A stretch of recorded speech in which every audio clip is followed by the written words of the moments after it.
Hello, everyone. I'm just ignoring your intros every time. She's going to sing, make faces, make noise. You can't just say hello like a normal human being. That's boring.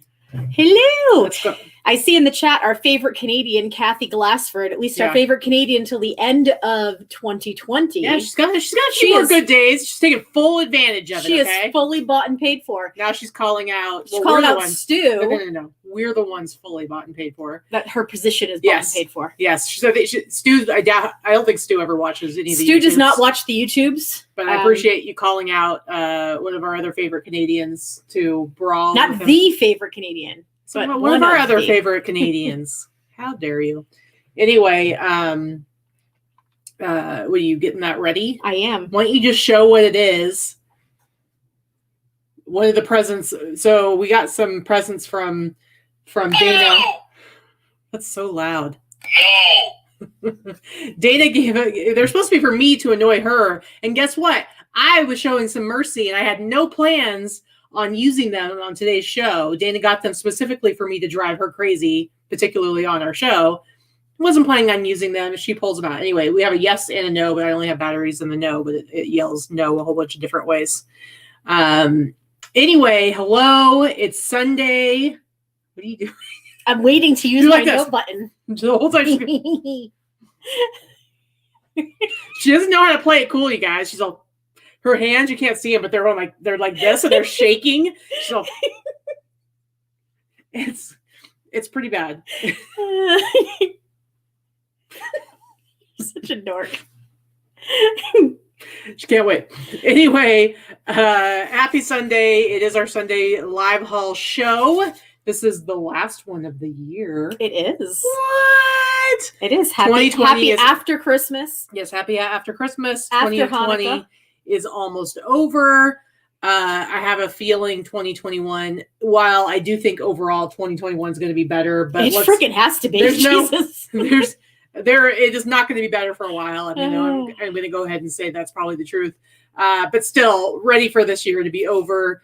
Our numbers, or at least my numbers, are real effing sad this last week.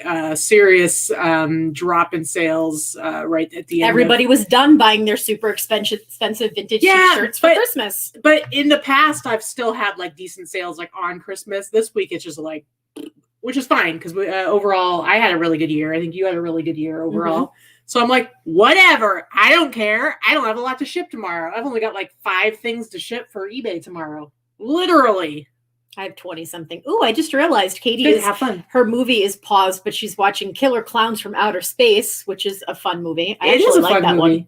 Which, okay, this is, let me tell you guys something, okay? This is why this one over here drives me insane.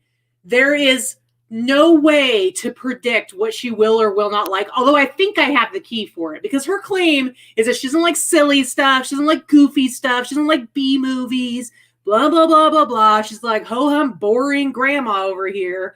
And then she's like, oh, Killer Clowns from Outer Space. I like that movie. It's the dumbest, silly. It's a great movie. It's really, really fun, but it's so dumb. It's so silly. It's so ridiculous. It has a killer soundtrack. However, it has an 80s metal soundtrack. However, I think I've unlocked the key. The key is if she saw it, or if she first saw it when she was a kid, then she likes it. If it's anything after that, like she can't go back and watch like an 80s B movie that she's never seen before, because then she'll think it's terrible and stupid. But if it's something that she has like childhood memories around, like she watched horror movies when she was a kid, she'll be like, oh, I like that one. Which is why you like 80s hip hop, but you cannot stand any rap like 90s today. hip hop too. Well, 80s and some 90s, but anything like later 90s into now hip hop, you're like, it's terrible. But then like 80s comes on and you're like all busting the rhymes. It's true. So I don't know if that's the right formula, but I'm just saying it's a good formula, because by everything that you say, you should not like Killer Clowns from Outer Space.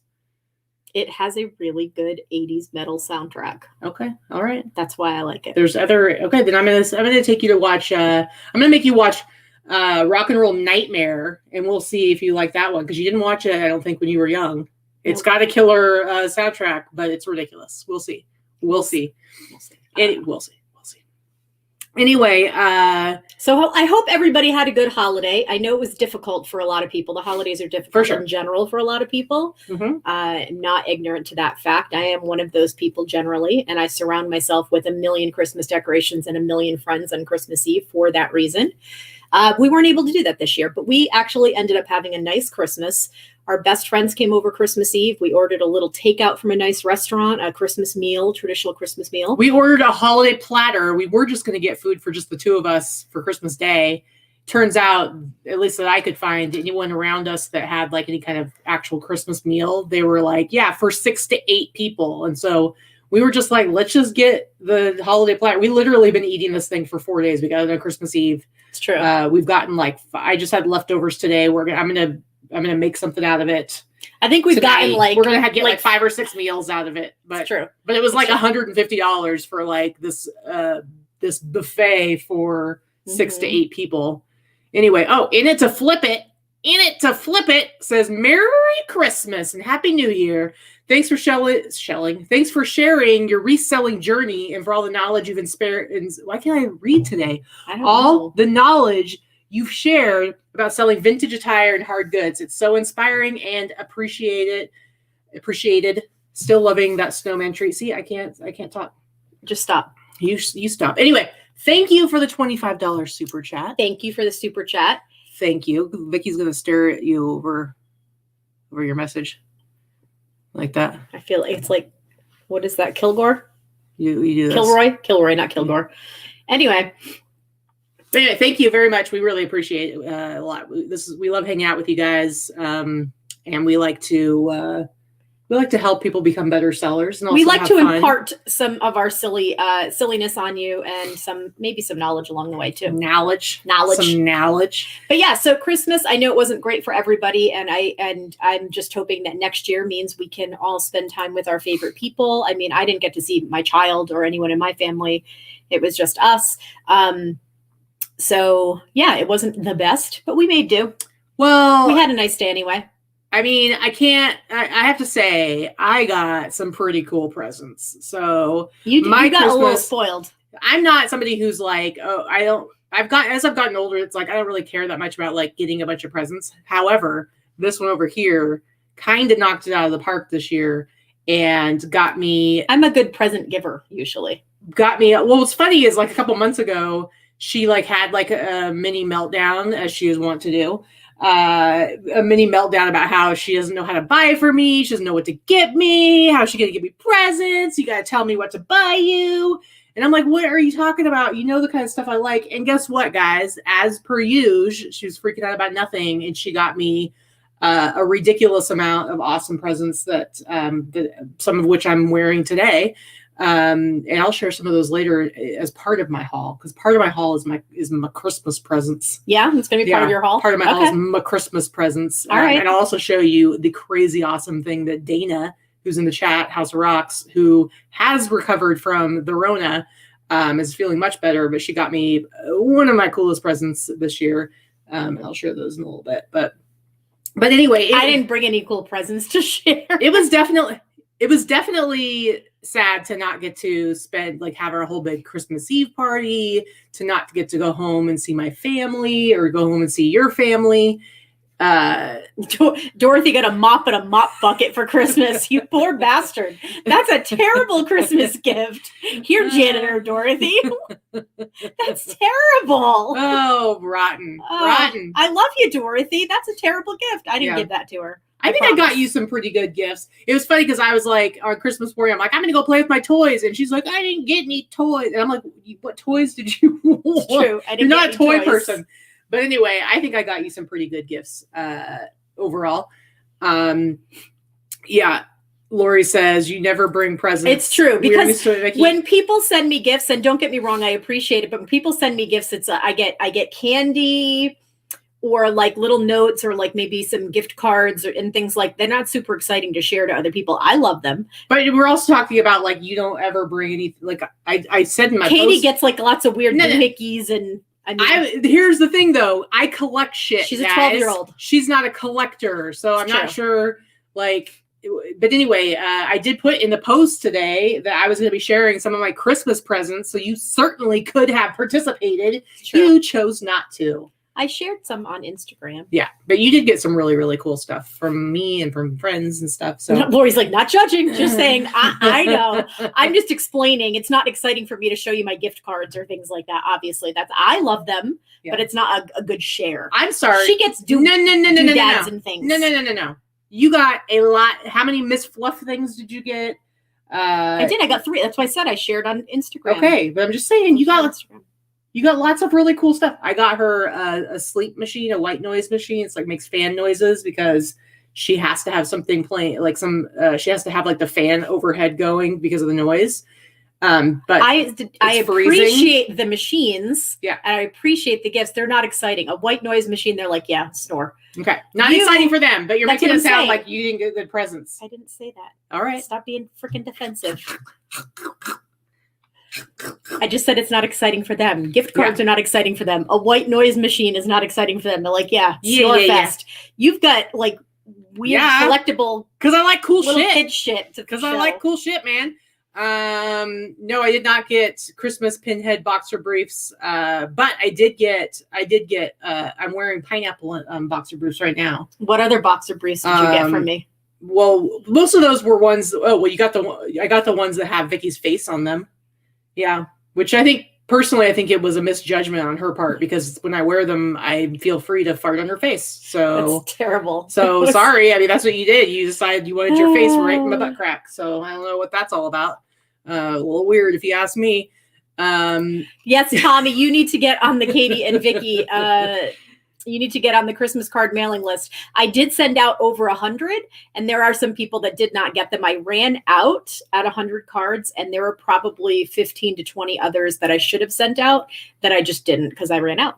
Maybe next year we can give a heads up like in November and let people send us their addresses if they want. And I can add you to the Christmas card list. Go from doing 100 to doing like 200. 200 or something. But anyway. Mm-hmm. All right, guys. Anyway, let's go ahead. Yeah, and I got lots of awesome socks. Ooh, Bonnie got some Freddy Krueger socks. I got some socks as well. I got like 3 pairs of awesome socks this year. So Kathy says she'll pay to get on that list. You're so funny. Anyway, all right. Let's go ahead and look at our numbers for this week. As usual, we break the show into 3 parts. First, we go over our real numbers for the last week. We look at our gross numbers. We look at the fees, the shipping, the cost of goods to kind of give you an idea of how we've done over the last week. The middle part of our show, we look at sales highlights, some of the cool things we sold in the last week. I'll show you some of the 19 things I sold in the last week. That was bad. 19? Really? Yeah. And I told you I've got like 5 things to ship tomorrow. And then the last part of our show is our haul. I'll show you some of the stuff that we picked up this week. We didn't pick anything up new this week, but Vikki, of course, I have weeks of shit to show you. Oh yeah, she has so much stuff. So yeah, I still have some of the cool t-shirts I picked up from yesterday's fits. Plus, I'm going to combine that with my personal birthday present haul. Just some of the cool things because I know we have present haul. Sorry, Christmas present haul. Because I do think some of you guys out there share similar interests with me, and so I think you will appreciate some of the cool stuff that I got. And then that'll be the show. So let's go ahead and look at our numbers. I'll share the screen here. Okay, so we'll start with mine. Oh man, you guys, actually, I was quote unquote pleasantly surprised because I was almost certain I wasn't going to break $1,000 gross this week. That's still pretty bad. Oh, it's real bad. And the thing is, last week I had a pretty good week. So it was like, as soon as people couldn't order anything in time for Christmas, 0 to 0. They were just done with me. So 11 eBay orders, 6 Etsy orders, and 2 Grailed orders, nothing from Mercari. So I absolutely only had 19 orders this last week. My eBay gross sales, $682.18. Ouch. My Etsy gross sales, $414.64. Nothing on Instagram. And then Grailed was $180. So my grand total for gross sales for this week, $1,276.82. My shipping was down. That was nice. $131.84. Your shipping was down. I know, right? To ship. My cost of goods, $210. So man, my net, guys, normally I want my net to be close to like 2,000. Whew, $793.98. Yeah, hang it up. Yeah, for sure. Oh, I'm supposed to quit now? Yep. Give it up. My average sale price is $67.20. I like it to be 70 and above, but whatever. And my net average sale price is $41.79. Yeah, real rough. It's funny because when I look at, my numbers for what, like the available funding that's going to I get weekly. Sorry, let me back it up a little bit. On eBay, managed payments today. I don't know what the problem is. On managed payments on eBay, you can opt for daily payouts or weekly. We both do weekly, which means you get it on Tuesday. And it's basically whatever is, it's your sales through Sunday, right? Mm-hmm. Through the end of the day on Sunday. So when you go look at your payments, it'll tell you like what your total numbers are, but also what's actually available to be deposited. My total right now is at like 500, but the amount that's actually available to be deposited at the moment is $200 for the week. That's really, really bad. And I had like in the last 36 hours, I've had like 3 returns opened on eBay. Which means I think Karen's right. Which means they hold your money. So Karen's right. You're going to kill it in January as soon as everyone starts to spend the Christmas cash. And I agree. I had a very, very slow week as well this week on eBay only. It was actually not good on eBay, but it was good on my other platforms. And then I had a killer day yesterday, which helped put me over the edge and put me at a decent week. But in general, it's very weak, and it is weak. Usually you hit Christmas Eve and Christmas Day and sales slow down. That's very typical for this time of year. Mm-hmm. And then in another week or so, maybe even this week, as people start to go back to work or as they're home, a lot of people take vacation time between Christmas and New Year's, and they start shopping. Yeah. And generally January is a very strong month for me. So we'll see. Well, yeah, and honestly, all of December has been absolutely terrible on eBay for me. But Etsy really did like normal, super strong Q4 numbers for me this month. So I'm not really sure. Like it would make more sense if it was across the board, everything was down. But my Etsy completely performed normally for me as it should at this time of year, and eBay like took a nosedive. So whatever it is, Same thing here. eBay was okay this year for Q4. Just as give a little update. eBay was good, but it wasn't great. Mm-hmm. I did not have a Q4 bump on eBay very much at all. I did have a Q4 bump on my other platforms. So thank you, List Perfectly, because those other platforms made sure that I had a very good fourth quarter. I wish that eBay had come along for the ride, but unfortunately they did not this year. Yeah, it was average sales for me on eBay. That's okay. Sandra, luckily, like a couple months ago, I must have been thinking ahead because I got myself a whole case of beef top ramen. So she's good. So I'm good to go for like the next week on the other hand, I'm going to have some lobster and steak this week, but Katy can eat some top ramen. Which is going to be tough because I'm the one that's buying groceries this week. So I don't know how that's going to work. Crap. It's my week to buy the groceries. It's true. We take turns buying groceries. It's her turn. Right. It is my turn. I'm going to eat ramen. I don't even like ramen. Well, that sounds like a tough time for you. So sorry about it. All right, let's go ahead and look at your numbers now, everyone. Remember how this looks, and we'll look at Vikki's terrible week. It was not terrible. It was a decent week. Yours is more like a decent normal week. This is a decent normal week. It was not a Q4 week, but it was not a bad week at all. So I had 30 orders on eBay, 13 on Etsy. Etsy for me was fantastic this week. Yeah, totally. I've done in the last 30 days on Etsy, I've done $3,600, and my goal is usually to do 2,000 on Etsy for a month, and I don't usually hit that goal, so it was very good for me. Poshmark, I had 7 orders, 2 on Mercari, nothing on Facebook Marketplace, so a total of 52 outgoing orders. My eBay sales were weak, like $14.54. That's weak for eBay for a week. So my Etsy sales though were strong, $977.57. Poshmark is right up there too. If I can do $500 a week gross on Poshmark, I'm happy. That was great for me to add that as another platform at this point. It took me a while to get there, but now I'm happy. Mercari 144. Mercari's like the baby one always. Mm-hmm. So for a total week, 31.47 in total gross sales, not bad. Too shabby.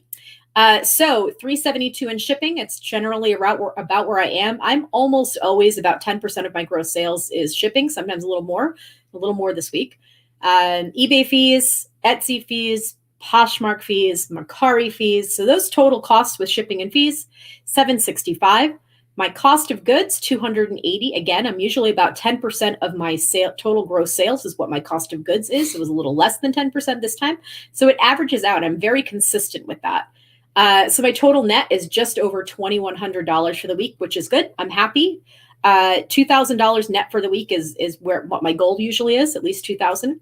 My gross average sale price, again, I'm trying to stay $55 to $65, so just over $60. It's right where I want it to be. And my net is at $40 and change. Very good. Very good. It was not a bad week for me. Not too bad. So Allison wants to know why no salmon flavored top ramen. Someone dropped the ball on that one.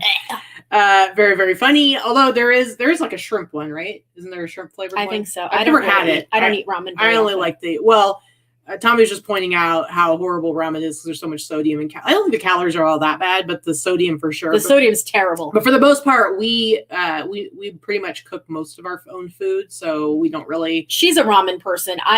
She likes it. I've had it for the first time. Our cupboards were bare a few weeks ago, and I'd had it for the first time in, I don't even know, 15 or 20 years. I decided, I'm like, oh, I'm going to make some ramen.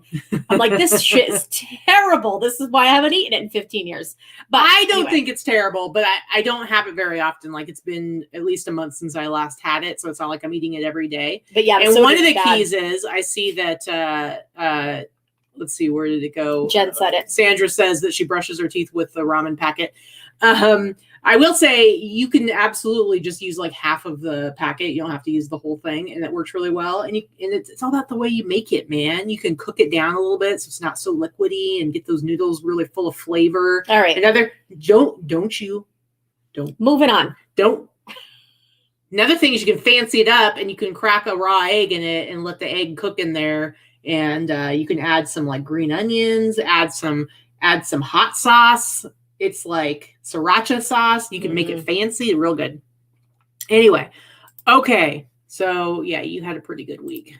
Pretty good. Oh, speaking of adding new platforms, let's talk real quick about List Perfectly. They just announced in the List Perfectly Facebook group that they are very close to they are adding Instagram. I don't know if when it's gonna happen exactly. I'm assuming like in the next week. Yeah, they already have a lot of the parts are implemented for beta users. Yeah. So let's say real quick. I don't know exactly how it's gonna work, how it's gonna look. But it could be a pretty big game changer for me because I get really good at doing my Etsy or my Instagram posts regularly, and then I fall out of habit of it. But if I can more easily integrate it into my regular listing process, it's the same with having added Etsy. The key part to all these other platforms is being able to integrate it into my process of listing in general. So it doesn't have to be like a separate thing. And so I'm really excited to try it out and be able to report back to you guys how it works for me. And not everybody has the type of business that's going to work great necessarily for Instagram sales. So for me, it's not going to work. I have about 4,000 followers on Instagram, which is fine. I'm not trying to build an Instagram empire. But I also don't use it to sell. So my Instagram is mostly other resellers. Katy actually uses it for selling. Yeah. Well, I have two different accounts. I have one that's my reseller account for selling. So I think if you have a niche product or if you have a following or you can create a niche following, Instagram is going to be fantastic for those type of sellers. For me, it's not worth it for me to go there and add that because I don't have any buyers on that follow me for the most part. I think I could if I decided to spend more time building my business as a vintage seller, but that's not really my forte in marketing myself that way. I'm just not really into it. If she wanted to do another Instagram account that was just women's vintage clothing, or something like that. I think I could do it, but it's not my thing. But for me, this year, my new platform that I'm going to add. So last year I added Poshmark and Facebook Marketplace. For me, Facebook Marketplace has been a big suck. I've sold like 7 things in the last 3 months, but I know it's been fantastic for other people. I'm hanging in there because I think it could take off. And I think once I start adding more hard goods, it'll be better for me, but it's not a big market for vintage clothing, which is the majority of what I sell. So I get that for me, it's probably what I'm selling. Yeah. But what I did is I've decided this year I'm going to add Depop. I still hate the fact that they only have 4 photos, but I do think my vintage clothing is a very strong market for Depop because a lot of what I sell, both men's and women's vintage, is very, very relevant in that Depop funky vintage community. So I know what works there, and I know that a lot of that is what I sell. So I'm going to go there. Yeah. Yeah. So, and as far as Instagram on List Perfectly, again, I don't know what it's going to look like. I'm excited to see how it actually logistically works. But as my understanding is, if you have a business or pro version of their subscriptions, then you automatically will have that added, the Instagram. So that's really, really cool. And I'm super excited about it. I think it's going to be, depending on how it ends up working out, it could be a game changer for me to actually be better at listing or posting stuff regularly to my seller Instagram page. So I'm pretty excited about it. And I will report back, you guys. Yeah. So a couple of questions before we move on to the next segment of the show. Michelle asked, how often do I share my... how often do I have my VA share my Poshmark closet? I try to have the Poshmark closet shared in its entirety once a day or close to it. So that's how I do that. And then Christine asked, can you use List Perfectly with Microsoft Edge? You can. It is a Chrome extension, but you can use it with Microsoft Edge as well. I do not, but you can. Liz might have a better answer in the chat for how to use it with that way, but I've seen enough chatter back and forth in the group that it can be done. I haven't personally done it. But I know it's another option. And yes, Liz O'Kane is about to start the List Perfectly podcast. It's the reseller podcast sponsored by List Perfectly. It's not a List Perfectly podcast, but it's the reseller podcast sponsored by List Perfectly. Liz O'Kane and Doug, that used to work at eBay, that is also a reseller of the last year or so, are going to be co-hosting this podcast. There's information on the List Perfectly page. If you follow Liz on Instagram, it's all over Instagram. It's in our boss group. It's kind of everywhere. So that's going to be dropping like it's hot in January. Whoa, bringing it back to 10 years ago. At least, maybe 20. I see Mary Me says that she uses it on Edge, and says it's very easy on Microsoft Edge. All right, let's go ahead and look at our sales highlights for the last week. You've got some real good stuff. Everybody, somebody just made me an offer on my People Under the Stairs t-shirt. Do you want to see live what the offer is? No, that's all right. Why don't you go ahead and tell us what you got going on here? Okay, so this is where, I'm going to joke a little bit with Dana. Dana hates my photos, and that's fine. Let it go. I'm going to say, no, this is where I'm going to say the photos aren't always the most important thing. Obviously, what you're selling is more important than your photos, but your photos should be halfway decent. And this is exactly what this is. These are halfway decent photos. So this is my first sale from the big estate buyout that I just did. This was a bunch of vintage women's lingerie, vintage women's pantyhose and stockings, and starting with the 50s and 60s. And it's just a lot of dead stock. They have crappy coatings on, crappy packaging on them. That most of the packaging is disintegrated. It's nothing fantastic, which is why I didn't go and put a ton of effort into it. Most of them are in the package, but they're like cheap nylons to begin with. Some are the good ones. The ones that you see folded over, those are the ones that have seams or they're seamless. They're thigh-high stockings, usually nylon and silk. You can get about $10 to $15 a pair for these if you want to sell them individually, but I knew that I would sell them super fast and a lot. So I took some quick photos, listed them, and they sold within 10 minutes. And I knew they would sell in about 10 minutes. Yeah. So they sold for $150. I have maybe $3 to $4 invested on average into all of it, not each, but into all of it. Mm-hmm. So sold for $150. Very, very good. Within 5 minutes, because someone will buy these and they will individually sell them and they'll make more money off of it. It's not going to be me. I don't care to. And it was a very quick and easy, fast flip. Or as Sandra says, they're going to rob a lot of banks. Yes. So. And they are terrible photos for those. I fully admit, not all of my photos are terrible. Those are terrible. Okay. You're going to have to let it go. Shut your mouth. Do you need to go to counseling right now? And shut your mouth. Work out your feelings. Okay. Terrible. I'm showing these not because this is a great sale, guys. Okay. So these shoes I literally bought at the Adidas outlet in Oregon, where I have not lived in over 3 years now. I still have some shoes left that I brought here. I paid like less than $20 for them. They're cool shoes. They came in the box, but they just it's just taking you. I've sent offers out on them for like $50, but it's like I didn't want to go much lower than $50 because I paid $20 for them, and I got to ship them in their box. Like, come on, man.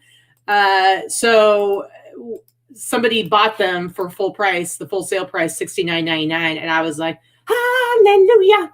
Because it was just like, geez, Louise, get these out of here. But you haven't even bought shoes, and I don't even know. Oh, it's been a real long time. It's been years since you bought shoes. It's probably been like almost 2 years since I've bought any shoes. But geez, Louise, come on, guys, come on. But so it's one of those. I'm sure all of you guys have this, something that you've had in your inventory forever that you couldn't just get rid of because you paid for it, and it's like it's not like I was running out of any room or anything like that, but. When you finally sell it, it's just nice to have a little bit of extra cash on your sales. So, geez. Yeah. So Dana had answered a question by Tommy. Why old hosiery? Aren't new ones so much softer and more durable? The reality is new hosiery nobody wears. There are very few women that wear nylons, pantyhose, or hosiery in general anymore at all. It's older women still wear them. Do they even have it at the grocery store anymore? They do, but older women will still wear it. It's kind of an old school thing. You know, there are certain women that wear dresses and skirts because they have to, and it's a modesty thing, depending on what they have to for school or for work or church or whatever. But for the most part, women don't wear hosiery at all anymore. It's very passé. When you're talking about the vintage ones, what sells is, yes, there's a lot of fetishists, but there's also with the stockings and hosiery, that's very popular for people that dress in clothing from that era. So vintage stockings that actually use a garter or stocking like thigh highs and things like that, especially with the seam up the back. That's very popular for pinup fashion and burlesque fashion. Mm-hmm. So yeah. That's who that was probably selling to. It could go to a fetishist too, but a lot of it is more like that for that clothing genre. Mm-hmm. All right, let's look at your next item. Ooh. You know why I'm always stuck in the 80s. Are there answering machine fetishists too? I'm not aware of that. This was the last of, I think I had purchased maybe 40 or 50 of these at one point, a very long time ago, maybe well over 2 years ago. And this is one that had fallen off of my inventory. You know how eBay just kind of drops inventory every once in a while?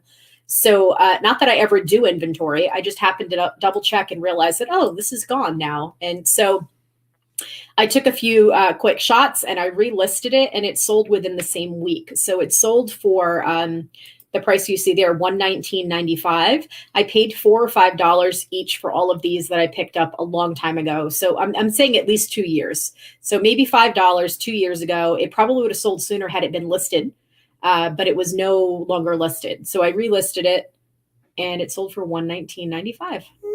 Nice, very good. I had free shipping on it. It did weigh quite a bit, so this ended up going into a medium flat rate box. It didn't. It wasn't cheap shipping, but because it's weighs like 6 pounds. Gotcha. All right, next up for me is this Microsoft T-shirt. If you've watched this show for a while, you know vintage tech T-shirts are something that I really like and I always pick up because no matter what, they're going to sell for a pretty decent price. I'm pretty sure, I believe I got this at Torgum, in which case I paid $10 for it. I did send out offers. I send out offers every day. Now I finally got into the habit. Before it would be like weeks and I'd forget to do it. Now I'm doing it every day. But I sent out an offer for $50 and somebody took me up on that. So I paid $10 for it.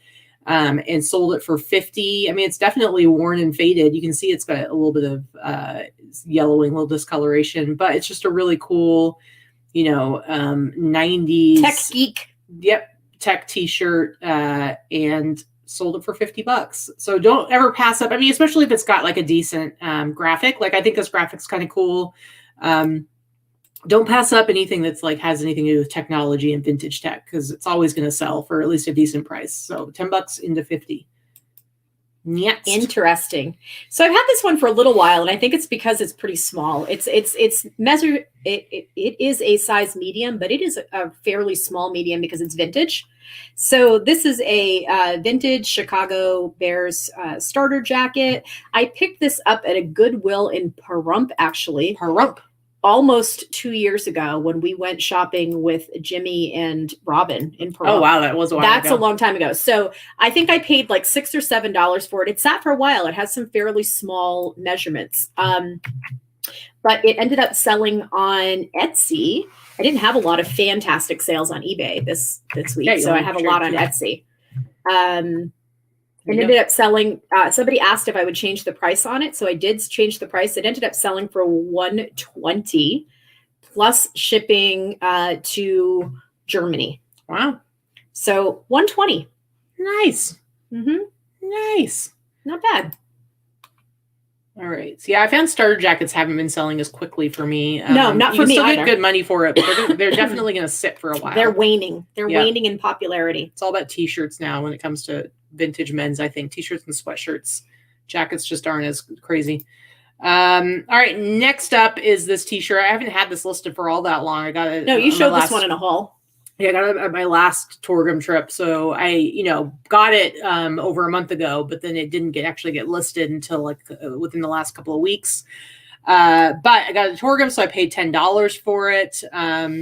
But yeah, anything like this, sports stuff like this, soccer. This one says "Chicks dig us" because we play.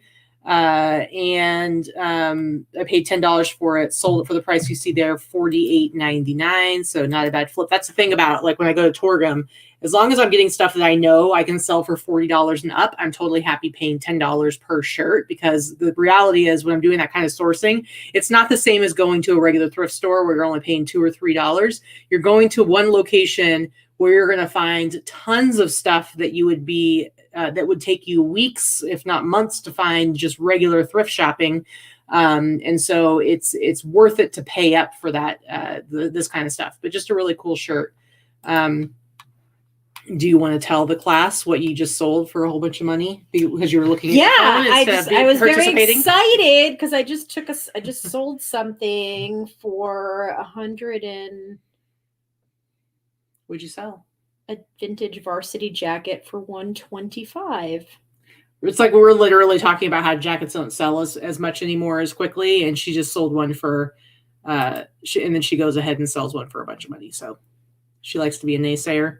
Anyway, real quick, 5-day flipper, aka Afro Vintage, aka our friend Barry, $5 super chat and says, "Keep your head up, champ. Get him next time." He has like a bunch of stuff that he wanted to sell me, and I'm like, "Oh, sales have been a little rough for the last week or so. I don't really have a lot of cash to spend right now and more inventory." So, but thanks Barry for the pep talk. I appreciate it, and the $5 super chat. You're awesome. Okay, so let's go back to you've got two sales that you're going to share with us. I just wanted to show a twofer. So I know Looks that like people Oreo talk cookies about for this. a second there. I was like, No. You shut your mouth. Go ahead. I just wanted to show a twofer. So I always sell these. Now I'm going to tell you that Mercari and Etsy are the places to sell hot rollers and vintage curlers. These aren't that old. These are like 2000, 1999 or 2000. They're not that old. You realize that's over 20 years ago. I realize that, but they're just barely vintage is what I'm saying compared to the ones that I'm about to show you. So it's like you can pick them up for under $5 at garage sales, thrift stores, Goodwill, Savers, whatever, every time. It doesn't matter if you have the little clips. I'm going to tell you the best ones to sell are the next ones that I'm going to show you, but these even sold pretty quickly. Maybe a month or two I've had them listed. I paid under $5 for them. They sold for $69.95. Plus I charged shipping. I charged, I think $10 shipping. Do people still use rollers? This is the set that I have, the exact set that I have. Do you still use them? I do occasionally when I do my pinup hair. Yes. It seemed like it used to be more common for people to use rollers. Rollers are perfect for people that do pinup hair. You need to use rollers for that. When I do my pinup look. Tell us about these ones. And these are a little bit older. But these are the ones that sell for the most. If you find vintage hot rollers, the ones that are velvet flocked. I remember we had these. Those are the ones that you want to purchase. The brand is kind of irrelevant, but if they're velvet flocked, you're going to want to sell them because they hold heat better. Mm-hmm. And people love to buy curling irons and rollers that have velvet flocking. So these also, maybe $3 or $4 I paid for the set. I sell every single set, and they almost always sell on Etsy, and they'll be cheaper on eBay, but I will sell them on Etsy almost every time. So this sold on Etsy for how much? Let's see. Same thing, $64.95 plus shipping of $10. Right. And I know that they cost me more than 10 to ship, probably like 12 or 14 each one, but they sell very well every time. Interesting. And the velvet flocked ones work the best. Mo says those are like mine. Yeah. See, Mo has puts rollers in because she has really pretty hair with rollers too. So it's like, when I want to take the time to do my hair up, I will use the hot rollers. Do it up. But it takes a while. Do it up. All right. Next one for me, not an exciting sale, but this is another sweatshirt from that East Coast haul of all that kind of basic mid-level kind of filler stuff that I got. And I am way beyond in the black on these. So every sale I make with anything from this, it's all pure profit. But again, I paid an average of $8 per item in that big buy. And this I took an offer. I think I sent offers out for $50. So $8 into $50. That definitely was a really smart buy on my part, even though I was full of regret at first because it was all kind of, not very exciting stuff. And I had to slog my way through taking pictures and listing. Whiny. But I'm making money on it. So again, $8 into $50. But any of this vintage university stuff, it sells. These people who are going to these schools, they want to buy vintage stuff from the school that they're going to. And I think especially when it's a school that maybe isn't as well known or universally followed because of sports and stuff like that, it's probably even harder to get your hands on vintage stuff from that particular school. So it's always still going to be a really good buy. Okay, real quick before we go to the next thing, Cherry Darling. My friend Leah from Gracie's Vintage in Kingman. She's got an awesome actual brick and mortar vintage shop there with really cool stuff. She gave us a $19.99 super chat and says, "You guys have changed my life, re-inspired to sell lots of things I used to love that were not doing well in the shop." Yeah, it's really cool, Leah, because, Leah, like I said, she has an actual brick and mortar. We've been talking about her in her shop for about a year and a half. When we first started going to Arizona, when we first went to her shop for the first time, we came and talked about her shop and her on the show. She hadn't watched us. She didn't know who we were or anything. And then every time we go into her shop, we'd chit chat with her a little bit more. So she started watching the show because we would talk about her shop. And then last time or a couple times that I was ago that we were in there, I talked to her about List Perfectly, and I know she's using List Perfectly to cross post now. And now she's in our boss group and watching the show, and now she's our friend. Well, and because of the pandemic and the shutdowns and stuff, because she has a brick and mortar store, it kind of was out of necessity that she was forced to, even though she'd been wanting to do more listing stuff online. She kind of got pushed more into that, but it's actually really cool for her because, we only sell online, and we talk about how different platforms, different things sell. Like he's just talking about the rollers and how they sell better on Etsy. Well, Leah's got the brick and mortar, and there's certain things that she can sell, like basic stuff that she can sell really well in the shop with people coming through. But now she's selling like the really cool stuff that she can make some good money on online, and finding a really good balance between all those things. So I think it's super cool. You can get, obviously your audience is wider online than people coming through a small town, even though Flagstaff, which is where she's located, not Flagstaff, sorry, Kingman, which is where she's located, has a huge amount of traffic because it's right on the thoroughfare going through from Vegas to Phoenix. There's only so many people that are going to stop off and shop the local stores. Yeah. It just, she's in a great location for us because every time we're headed to Phoenix or Tucson, we're going to stop there. But she has a lot of the cool collectible stuff that she has, like toys and action figures, a lot of that stuff, like ET, for instance, which I love. ET stuff, if you go online, it sells for crazy cheap. So it's actually not really that lucrative to list that stuff online to make money. But that's the kind of stuff that's perfect for a brick and mortar store because somebody comes in and they're like, "Oh my God, I can't believe this lunchbox," or "I can't believe this tray," or "this I have to buy it." Or, and you'll pay the $25 when you can go on eBay and get it for 10, but you don't know that, and $25 doesn't seem like that much. So it's actually pretty cool. She's always got really cool like toys and stuff like that I like a lot. Anyway. All right. Thank you so much, Leah. We appreciate the shout out and the super chat. let's get off my boring sweatshirt here and go on to your next item, which is pretty cool. I think I showed this in the haul. I picked this up when we went to Tucson almost 2 months ago, and it's just a vintage chenille, throw rug, a Christmas throw rug that someone had made. And it was a little bit dingy. I threw it in the washing machine, threw it right in the dryer, and put it on all of my platforms. I paid maybe $2 for it. I just want to know what's happening with Santa. Does Santa have? Why does he have a black mustache? Or does he have some sort of piercing? Differentiate his face from his beard. I'm just saying it's a little weird because it makes it look like he's got like Listen, I didn't make old-timey villain mustache, or he has his nose pierced and it's like a chain that goes to his ears. I'm just saying he could be punk rock Santa. You don't know. Could be. You don't freaking know. I paid $2 for it. Sold on Etsy. For $79.95. Nice. And again, my Etsy sales, I very rarely put my store on sale on Etsy. Sometimes I do, but I very rarely do. And when I sell something on Etsy, it's always for a higher price than it is on the other platforms. So I love me some Etsy sales. I had like 7 sales on Etsy yesterday alone, which was so fantastic crazy for me. I had like 4 sales on Etsy yesterday. It definitely woke up. Like Etsy was, and but mine were all like $30, $35, $35. It was like all my like cheapest stuff was like selling like hotcakes yesterday. But very cool. Yeah, $2 and $80, and sold after Christmas, not before Christmas. I mean, really and it was listed for maybe a week or 2. Yeah, you really should have put it in there though, punk rock Santa. I'm just saying. On next time. Yeah, next time. All right.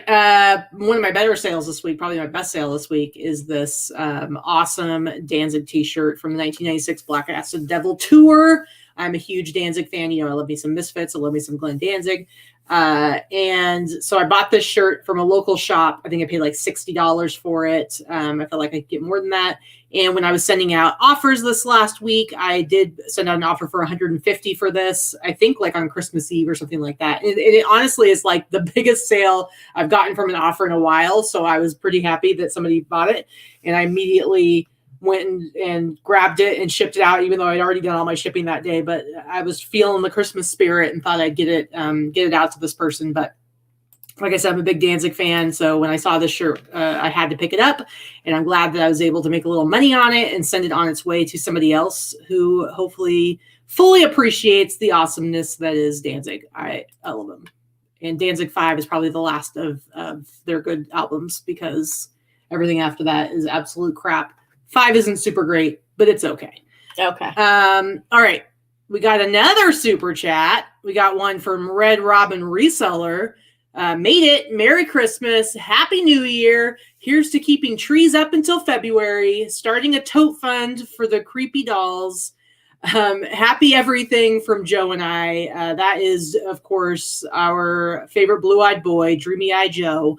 And super chat for 2021. Hopefully good vibes, good tidings for the next year. Here's hoping. Here's hoping. Here's hoping. But yeah, we've decided, like, I mean, we usually take our Christmas stuff down maybe like a week into January, but we're going. I'm keeping it up now. I was like, we're going to keep it up till the end of January. She's like, no, we're keeping it up till February. And you know what? I don't care, because I don't want to have to take it down. So not having anybody in the house, so it is. And I like the Christmas lights all over. I have creepy dolls everywhere in the living room. Yeah. Nobody's allowed in the house. She's like, we'll see what if as long as our HOA doesn't like come after us. But I'm like, you know what? We have an HOA here, but they don't seem to do a whole lot about the houses that have a bunch of weeds in their front yard.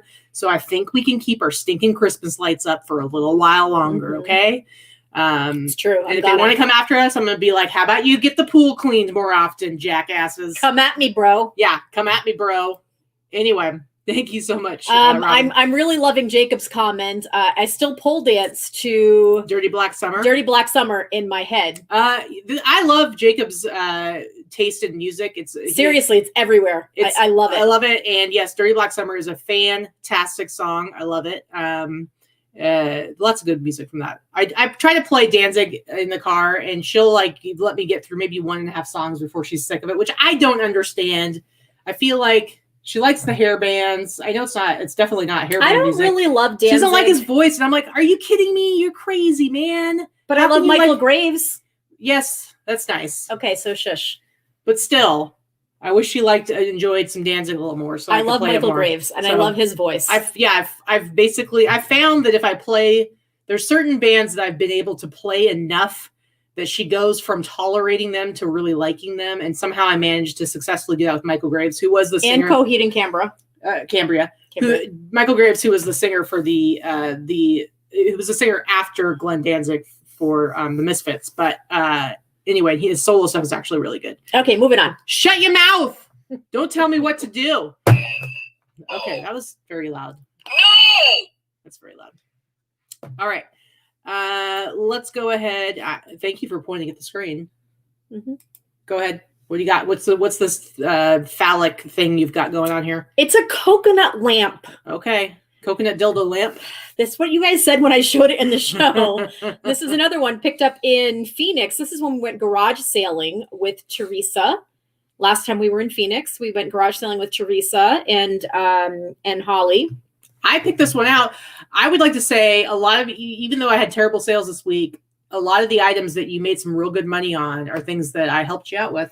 And this is one of them. It's true. Yep. She got to the garage sale before me and she's like points it out. That's what she does. She'll scout. She's a good scout. Well, but also this one, I think you were at first, you poo-pooed it and you were like, it's just cheap, whatever. And then you look at it. And it is. Like, well, it's a cheap plastic. Yeah. It's a cheap plastic made by Corona. Cheap kind of, it lights up, it moves. It's made by Corona. It's not like, it has like, show a couple more pictures. It has like Corona bottle in it. And look at that flip phone. Speaking of flip phones. Yeah, a 90s flip phone. It's plastic. It's not anything special. I knew I could sell it because it was only $3 at the garage sale. But I was like, it's nothing great. Well, apparently. Jen, is this what your flip phone looked like? Anyway, but you sold it for, let me look it up here. You did pretty good. And bam. I sold it for $150 plus $10 shipping. Nice. On Etsy. Now here's where I'm going to tell you where I was evil and rotten. So for some reason it sold on eBay. I sent out an offer. I had a lot of watchers on this. I sent out an offer. It sold for $75 on eBay because I sent an offer out. Mm-hmm. And I'm aggressive with my offers. It sold and the buyer didn't pay for 2 days. And in that meantime, it sold on Etsy. I don't take anything down until it's paid for. It sold on Etsy like 2 hours after the buyer finally paid me on eBay. Do you think I canceled the sale on eBay? Yeah. Yes, I did. So you ever take so long? Double the money. It took so long, and I paid. I sold it for double the price on Etsy. Mm-hmm. Lower fees, double the price versus take one hit to my metrics for canceling a sale. Yeah, I took the hit. I didn't have any right now. So. Barry thinks that's a really girthy lamp. It is it's a two-hander. Yeah. Hey-o. Hey-o. All right. Now on to a very less exciting t-shirt sale. Dances with Wolves, or as old family friend used to call it, Dances with Wolves. And she was serious. Dances with Wolves. But this is actually pretty cool. This is from the film set, South Dakota. I got this at Torgum, so I paid $10 for it. And this one, I think I sold this like 2 days. It was like, I sold it like on Monday or something like that. And maybe Tuesday, but it was like just before Christmas. And let's see what I sold it for. I believe this one was on sale for 10% off. And so, so it was actually $62.99. So I bought it for $10, sold it for $62.99, but it went to California. And the reason I'm pretty sure it was a gift, they actually paid for Express, which they were charged like $36 and change. It was like almost $37, which I used the flat rate padded Express mailer. Mm-hmm. And I went ahead and, no, I didn't insure this one, but yeah. So it cost me like $25, I think, to send it. So I made an extra $10 just on the shipping. But it's always good to make sure that you have Express options because people will pay up sometimes. And I had 2 people pay for Express in the last like week and a half. So definitely a good idea. All right. So you guys are doing, they're saying, you guys I know, are all kinds super of horrible, dirty in that chat right now. Dirty children in the chat. All right. Next one up for you. What do you got going on here? We're going for a little picnic. This was, a little picnic. This was a full price sale on Poshmark. Those of us that sell on Poshmark know that the full price sales do not happen very often, but this sold on Poshmark. And it sold pretty quickly. I think I had this listed maybe a month. I picked it up at Savers. I think it was like $5. They had it with like the backpacks. And it actually is a backpack, but it's a picnic backpack. It's insulated, has all kinds of stuff in it. It has a spot for you to put the wine and all that stuff. So yeah, it sold for $72. Not too shabby. All right. Next one for me. Actually, this might have been my best sale of the week. Again, I've been selling like a lot of Champion reverse weave sweatshirts. And this is one I got at Torgum, like not last time, but the time before that. I paid $15 for it. But I really like this one because I think it's got this is the back of it. I think that graphic is just really cool. And I love reverse weave sweatshirts. It's just, they're just really nice, high quality. So Fairfield University, it's got the big F on the back of it.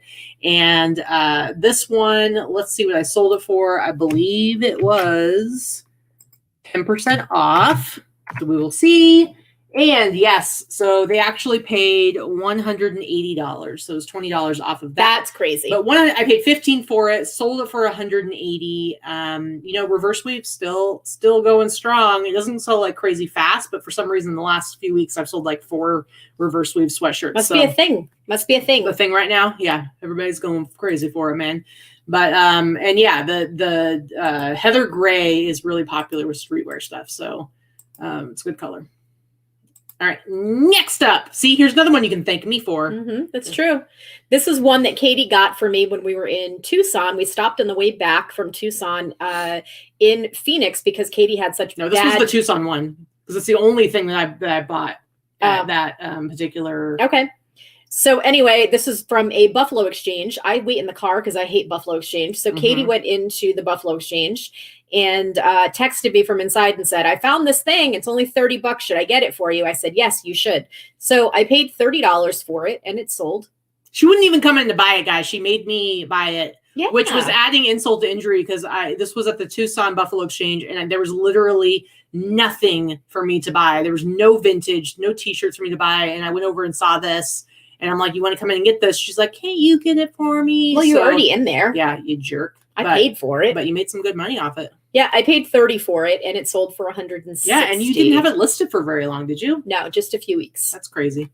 Good deal. All right, next up is this sweet San Antonio Zoo T-shirt.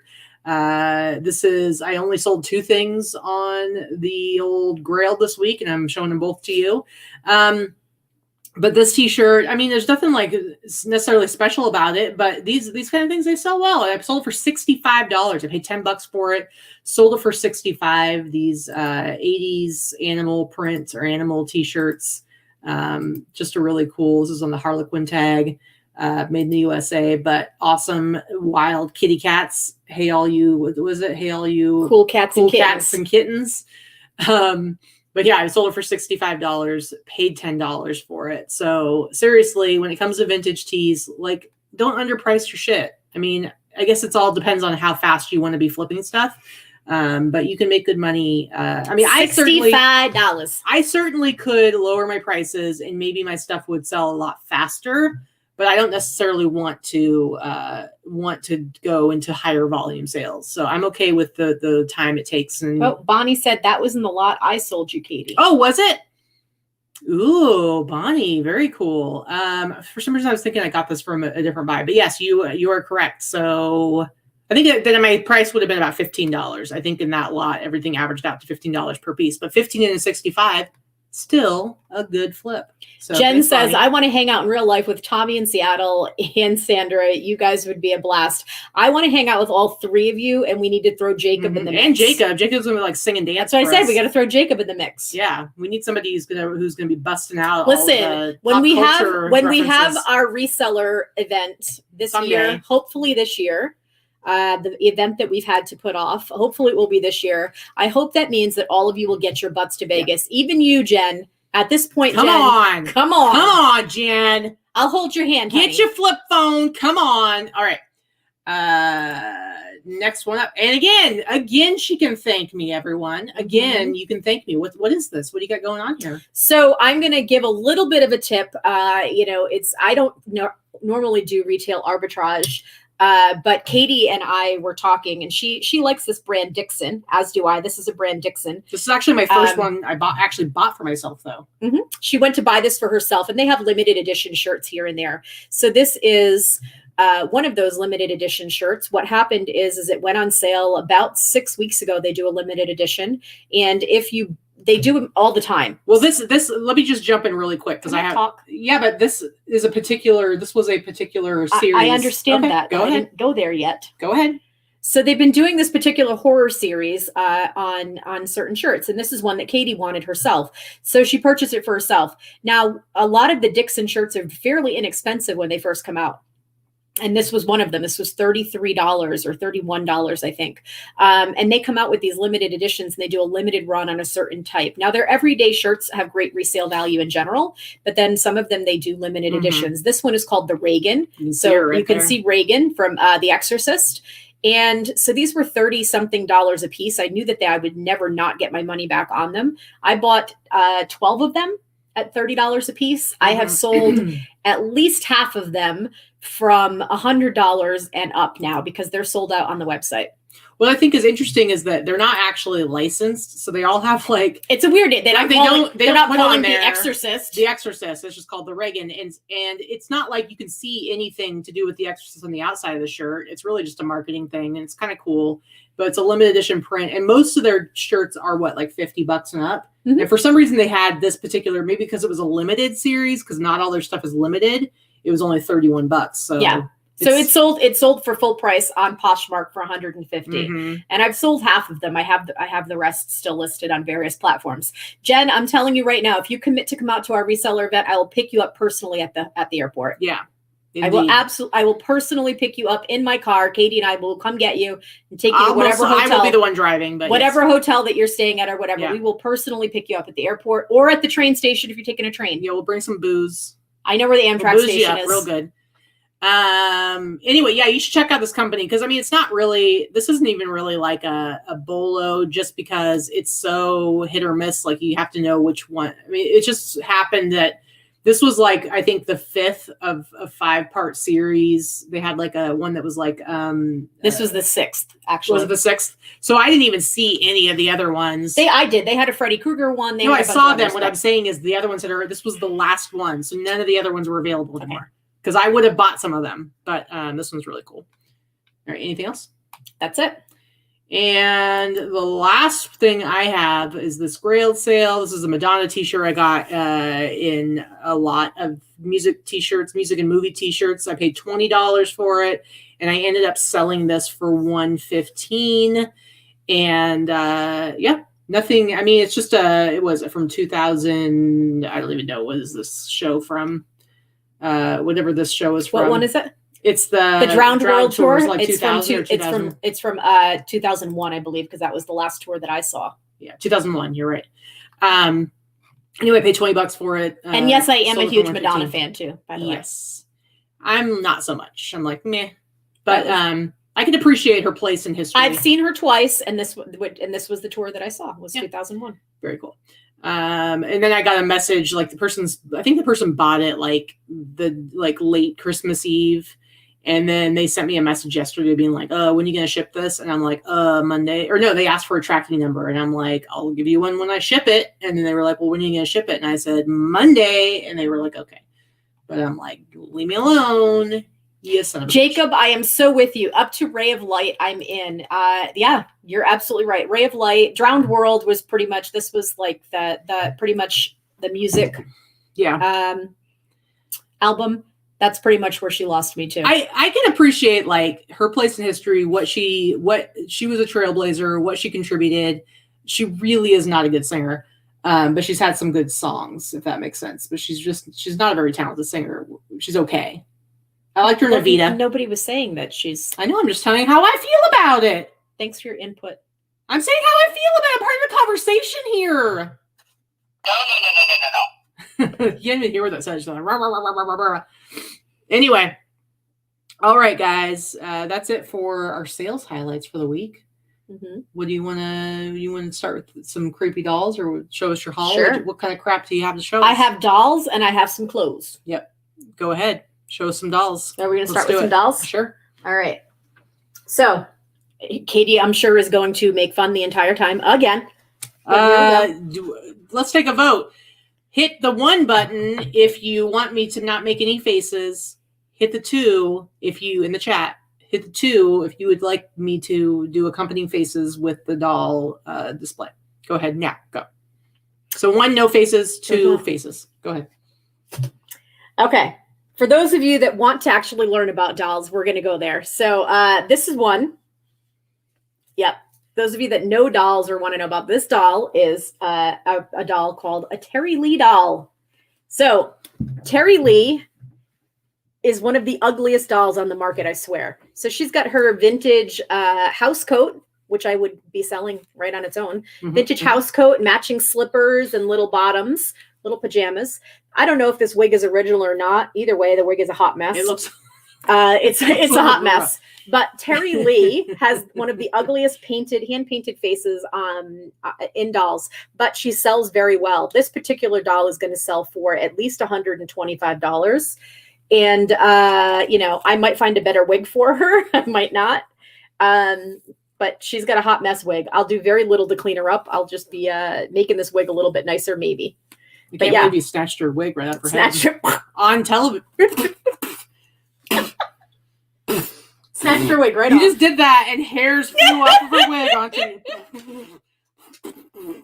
Pretty sure there's hair. Pretty sure I swallowed a doll hair, you guys. There you go. Oh, that was awful. This is another one that I just wanted to show because it's another one that that hair is important. So this is an ideal Tony doll.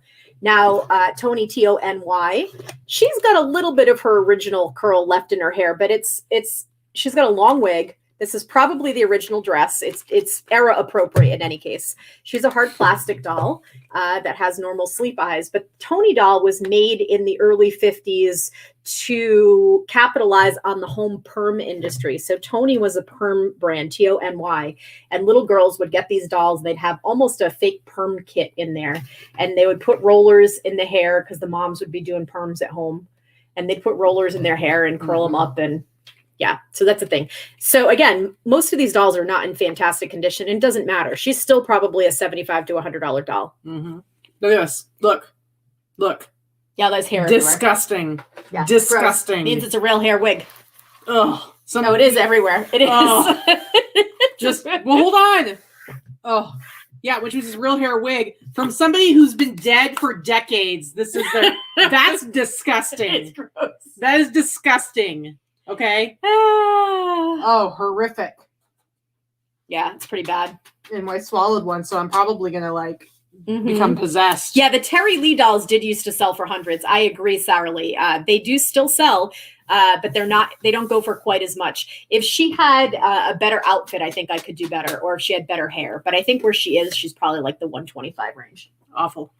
So the other thing I wanted to talk about is I have a bunch of dolls that are from a similar collection, or a similar family, I should say. And I probably have 10 or 15 of these downstairs in various clothing and states of dress.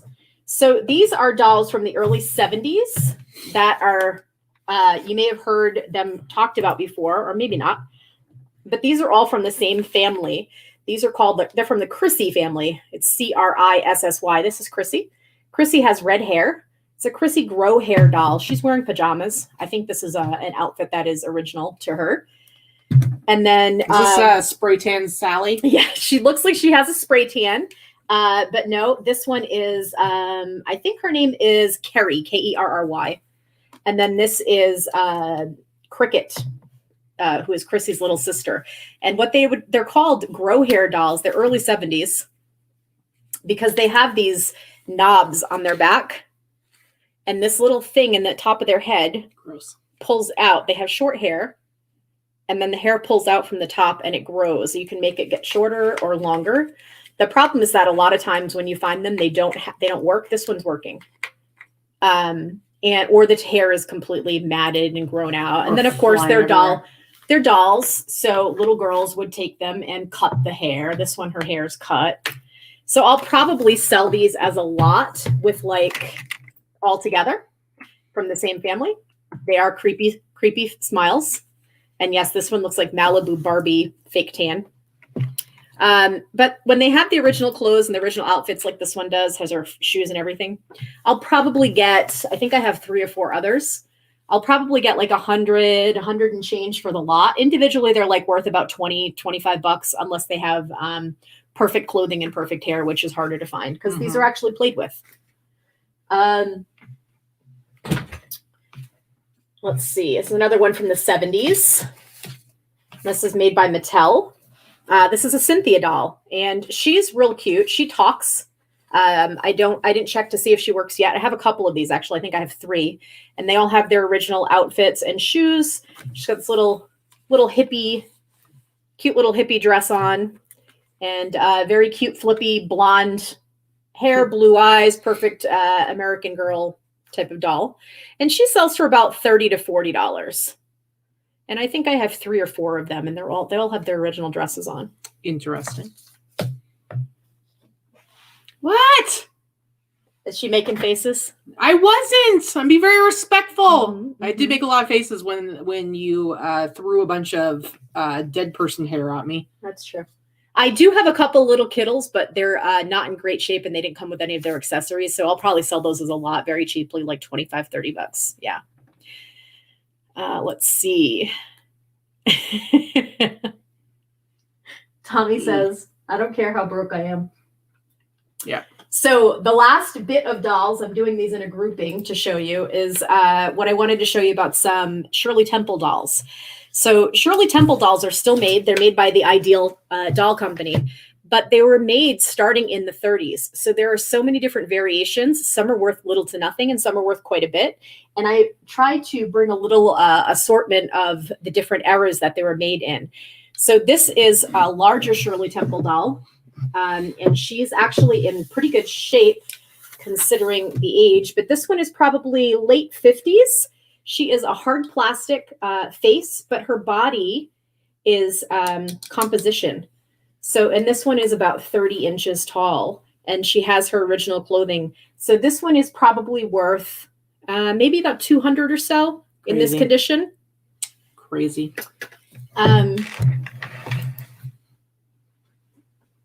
This one, in fact, is a little bit older. This is also Shirley Temple. Again, made by Ideal. She has a cloth body and composition torso and head and shoulder plate, and then composition legs. She has her original pants, socks, and shoes, but no clothes. I'll find some clothing for her to sell her with clothing, but it won't be the original clothing. But and her hair's a mess, so she's got like a real hair wig. Just like the other one Katy has. But this one is like more from the 30s to 40s as far as age. And then this one will probably sell somewhere around the $100, $150 range. Let's see.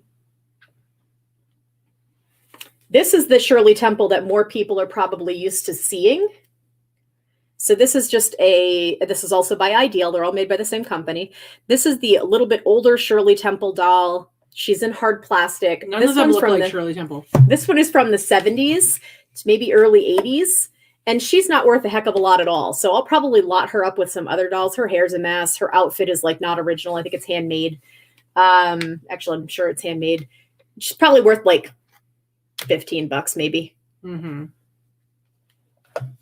But you can see that they're all they're kind of similar, even though they're different. And then this doll is a little creepy. Yeah. This is a doll that's pretty popular. This is an American character, Sweet Sue doll. This is just a ridiculous wig that is a replacement wig that has been put on her. But what she is she's one of those dolls that when you move her legs, she's a walker. Her head turns. And she walks. So she is hard plastic and has the walking mechanism. And she's made by a company called American Character. Sweet Sue, again, used to be super popular, but now they sell probably like the $40, $50 range. That's some real creepy shit right there. Mm-hmm. And that's it for dolls. I'm keeping the doll lesson short this week. Thanks, Mom. All right, should I show some presents? Sure. So, like I said, Vikki hit it out of the park this year as far as presents are concerned. I'm actually wearing one of my presents. This is a Bride of Frankenstein and Dracula's Daughter double feature T-shirt, which she got me that I love. I love these old school, like Universal Monsters, Universal monster movies. So, like, I actually have like 3 big posters up here that you can't see because they're back on this wall over here. But anyway, I love this, and I am also wearing, I don't know, I'm not very flexible, Universal Monster socks that she got me. So I got the whole outfit on here in my pineapple underwear, which I will not be showing anybody, but I love this shirt. It's great. I sell vintage t-shirts, but I only like to sell them. I have a hard time wearing them because I'd rather be selling them. But I'm totally fine with wearing fake vintage t-shirts. Vintage look. Another thing that she got me is this. Everybody had these trays when they were kids. If you grew up in the 80s, maybe they had them in the 70s. I don't know, but they were definitely a very 80s thing. You'd have your little lunch on this little tray, and your mom would put it in your lap. But little she got me little TV tray. But she got me this one. But see, this is one of those things that, like, you can get this on eBay for pretty crazy cheap. This kind of memorabilia. But this is such a cool one and in fantastic condition. You can get it super crazy cheap on eBay, but I did pay up for it in order to support a fellow reseller from Instagram. But such a cool piece. I love it. Sandra's perfect. Soup and grilled cheese when you're homesick from school, watching Little House on the Prairie and The Price is Right. That's what you would get it on. Well, yeah, I was saying how affordable these are because I see Liz in the chat said I kind of want a 10 TV tray now. There's so many ones out there, like not just ET, obviously, pretty much anything you might desire. And they really don't. You should totally pick one up because you can do that for a pretty affordable price. But that was another present from Victoria. She got me some good games this year. We've already played this one. Any of my fellow horror fans out there, this is really, really fun. It's a Trivial Pursuit, and it's actually it's relatively hard. I love it because it's got the questions I think are awesome. It's definitely hard though. There'll be a movie where it's like I can tell you the year it came out, I can tell you the director, I can tell you all kinds of things about it. It was a hard one. And then the question will be something really specific about one of the characters. I'm like, I don't remember that, but it was fun. It took us about little over 2 hours to get through one game. But I thought it was really, really fun. And I might be able to convince Victoria to. We might play again tonight. Play again with me. It's a really good game. I will say, if you are a true horror fan, the questions are difficult. This is not surface horror stuff. Yeah. And Katy will be the one to tell you, I am a Trivial Pursuit aficionado. I probably have 20 different versions, and I kick her ass in every version, every time. The only thing I suck at is the sports. And then every once in a while, I'll get a lucky guess or a leisure question, and I can handle it. That's how I get my pie pieces. Yep, true. But in general, I'm very good at Trivial Pursuit. This one was a hard one for me.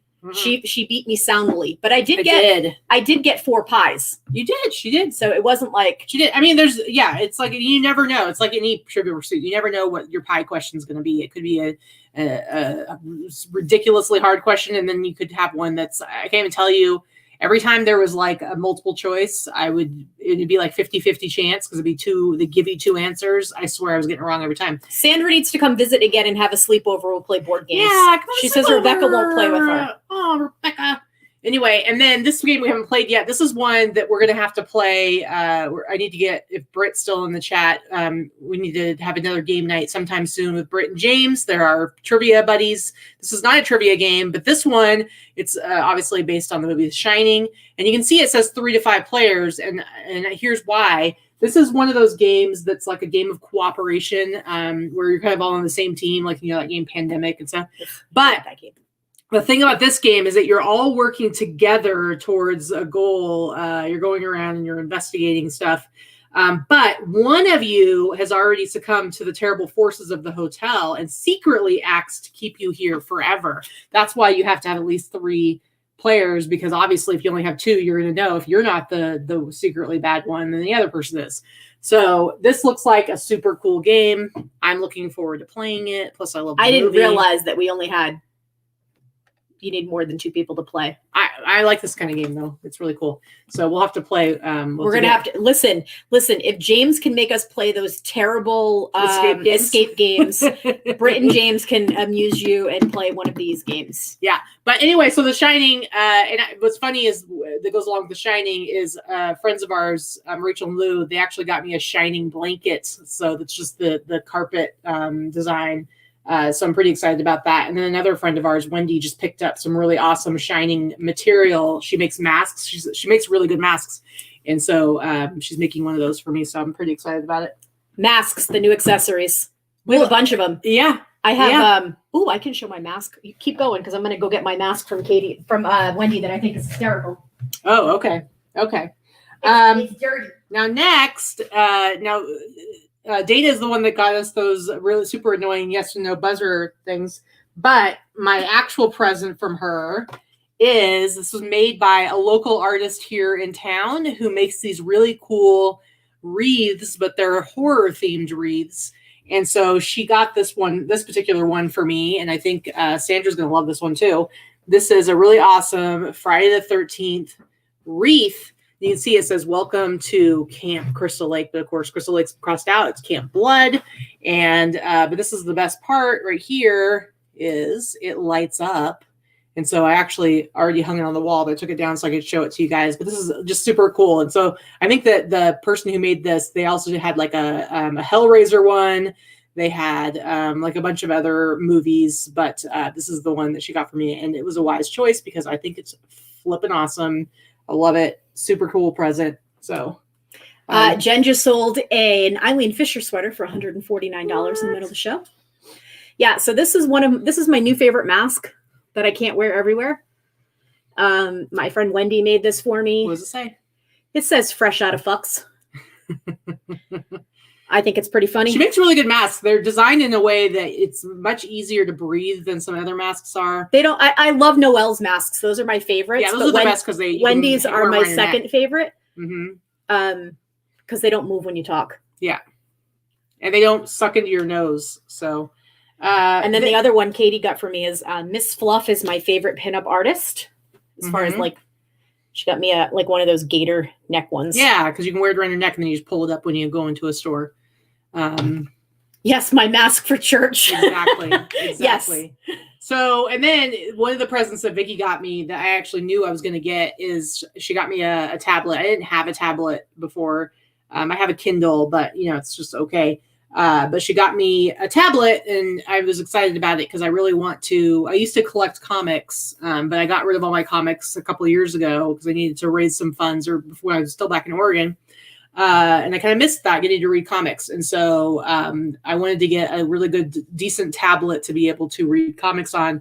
And so I have been doing that. One of our things that we're trying to do is read more this next year. Vikki likes to read books a lot. And so now I've got my little tablet. So at night before we go to bed, before we go to sleep, we do a little bit of reading. And I already started, I read the first book of, it's called March. It's a graphic novel about John Lewis, the late senator, and all about his kind of a history, kind of a biography, but he helped write the graphic novel about his kind of experience during the civil rights era and everything like that. So, and I'm also reading From Hell, the graphic novel from, I think it's 1989. I think it's all about Jack the Ripper. It's like a full 500-page graphic novel. So I've been reading that. So I'm very excited about it. Yes. And the last thing I will show as far as presents go. Oh, a couple things.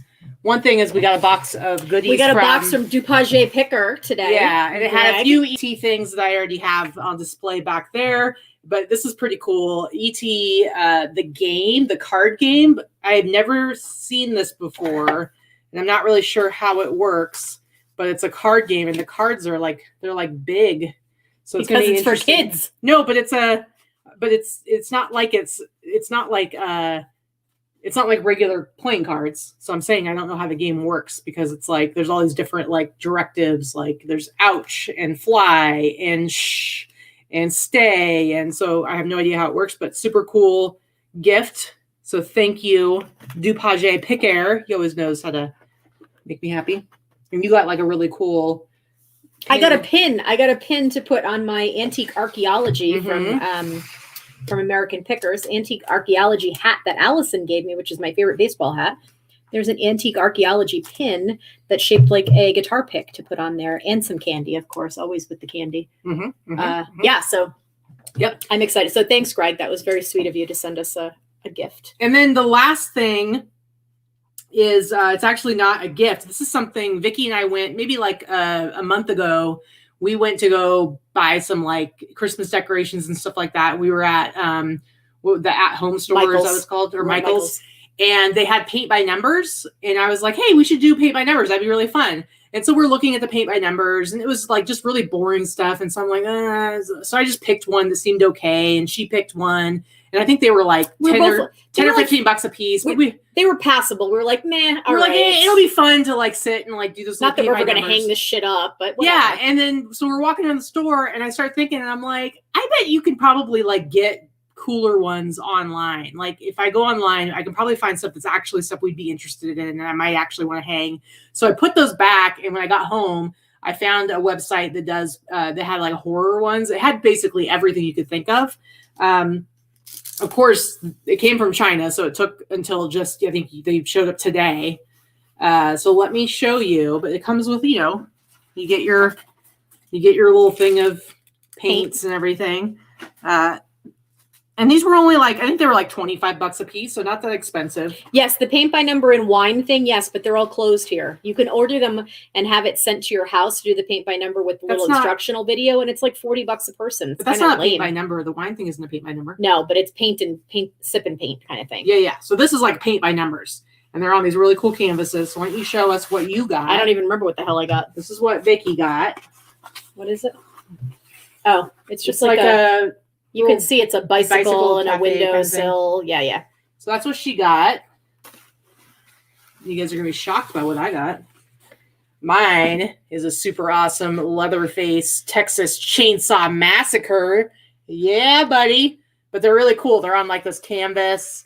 And I've got the whole... You could actually frame these. Yeah, it's actually going to... So it's got all the little numbers on it. This is a very, very long project. Jesus, they're tiny. I know. So we're going to... This is going to be one of our projects. We'll attempt this at some point. I'm glad I'll show you how terrible it's going to be. I'm glad we decided to do this because I, if we're going to do this, I want it to be one that I'm actually going to want to hang up. And so this, if it actually looks good when we're done, I'm going to have a super awesome Leatherface. Yeah, we looked at the diamond paintings too, Robin. They were mostly lame. Yeah. But yeah, she said she had one that has skulls. That's pretty cool. I like this one a lot. All right, I'll roll this up. Are you going to show any actual haul stuff, or was this your haul today? this was my half of my haul. So you can go ahead and do your next part, and then I just have a little tiny stack of t-shirts. I just have a little stack of vintage clothing to show. Some of it is actually antique clothing. So it's so tough because I don't know what you guys can see and what you can't see based on how small this is. So this came from the big antique buyout. And this is the type of clothing that I'm going to sell that's probably just going to be sold to a cutter for a couple of reasons. So this one is turn of the century. So this is like 1800s. It's a big bustle skirt with buttons on it, but the buttons are metal on the back. And so what they've done is they've rusted, and now this whole skirt is covered in rust. Got weird, like. So I washed it. It kind of looks like this was the skirt Lizzie Borden was wearing when she murdered her family. It might have been. It's the right era, so very well could have been. But anyway, it's a white skirt. This is the underskirt, and then it has the buttons up the back again, pre-zippers. And then again, like I said, if you look at the other side of the buttons, they're really. It's like these little metal rings. Interesting. And this is the skirt that goes over it, which was not as badly done. Just one button at the top. And it has some really nice embroidery all over it. It's on the other side. Hand embroidery that you can kind of see. I don't know if you can see it. Yeah, you can see it a little bit. But again, same thing. It has a lot of staining on the bottom because I think it was stored with the other skirt. But because they're so old, they're still worth selling. I washed them. At this point, I just chucked them in the washing machine with a little bit of bleach. to make sure that they were clean because I knew the stains weren't going to come out.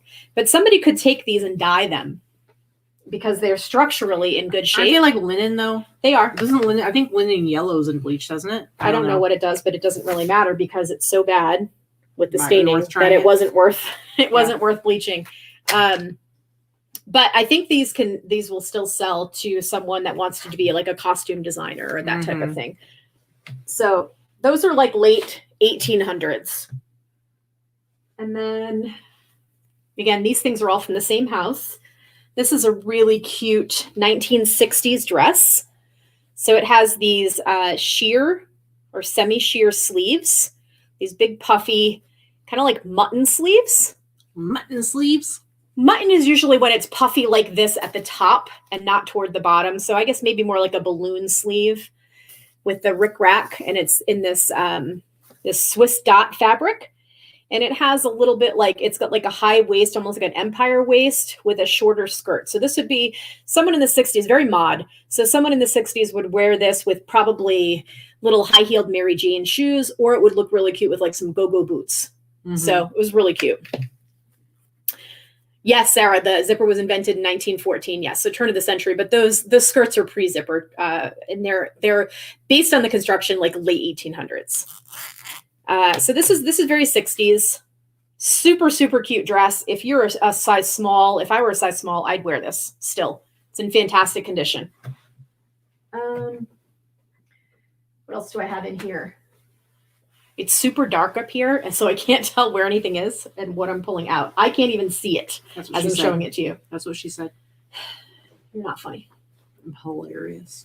Okay, so this would be considered like a morning coat, morning MOURNING. So this is Victorian era. It is velvet, and it is a super thick, gorgeous velvet coat that has these beautiful sleeves. And then in the back, so it has this sleeve design, and in the back it has this design as well along the back. It's just really beautiful. The inside, it has a weighted hem, which was also very popular for big, heavy, thick clothing. So they've got weights here on the bottom to hold it down. The lining is completely shredded. It was a silk lining, and it's completely shredded. So what we're going to do is we're going to cut the lining out because the actual coat itself is in fantastic condition. So we'll cut the lining out, and we'll sell the coat as it is. And we'll sell it for I'll probably sell it for about $150 or so. It's absolutely gorgeous for someone that likes vintage clothing, goth clothing, Victorian clothing. It's absolutely beautiful. And once that shredded lining comes out, it's going to be even better. It's still very, very, the outside's in very good condition. It's in very good condition. It has a little tiny bit of wear at the collar, but it's really negligible. So it's a gorgeous piece, and I'm really excited that I can rescue it and save it and have someone purchase it. Now, because of the style, it's probably a men's coat because women wouldn't have worn something super long as often because they had those big, huge skirts and bustles at the time. But the buttons do button like it's a women's. Yeah. So it's it could go either way. If a man were going to wear this anyway, they'd have to be very tiny, which they were. Really they tiny. were back then, but right now. Yeah. So it really could be unisex. Hip flip and mama. Kelly. This is from an estate buyout that Vikki did, and they had like a bunch of really awesome vintage clothing as well as antique clothing from long ago. Let's see, what do I have here? What else you got? I don't know. I can't see. Yep. And then we're going to bring it into the 80s. All right. Bring it into the 80s with a vintage Tadashi dress. So some of you may recognize that name. Vintage and current Tadashi is a good brand. Current actually is quite expensive, but this is a vintage 80s. It's kind of like it's a fitted stretch dress with these big, heavy sunburst medallions on it. Very Versace looking. Ooh, Versace. Versace. The sunburst is anyway. It looks like the Versace symbol. But this dress I'll probably sell for about $125. It's super, Nomi Malone would look amazing in it. She would. She totally would. Yeah, Mo, that jacket is very steampunk. You are correct. So yeah, we go from the 1880s to the 1980s, Kelly.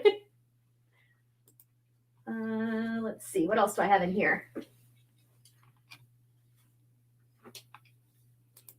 Oh, this is a fun one too. This is some vintage lingerie. Ooh. I'm going to show this on the thing that it came with. So this is also, I believe this to be 60s. I've got to see if I can do a little bit more research because it's tough because there's no labels, and it's kind of a, so it's black, as you can see, and it has a very sheer netting or cape very revealing that goes over it, and then it's got just a little short baby doll teddy type thing. But it also has a little scarf that matches it. It's the same fabric. Accessorizing. So it has a scarf to go around your neck or wherever.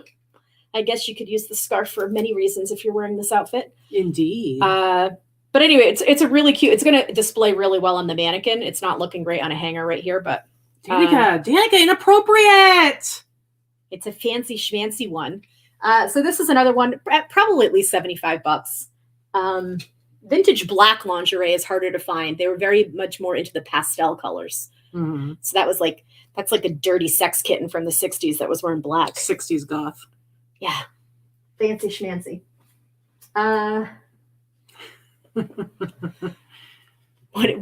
She's saying sorry. She yelled at her. What? Because she was telling you to put it on. Yeah. It was inappropriate. Well, really? Have you seen these knockers? That would not fit in something like that. Anyway, what else do I have here? So also a vintage 60s wrap skirt. Not R-A-P, W-R-A-P. Heyo, heyo, heyo. It's just a wool skirt with like some ribbon detailing that goes down the side. It's got a couple tiny moth holes. It's a navy blue and red, but it's not in bad shape at all.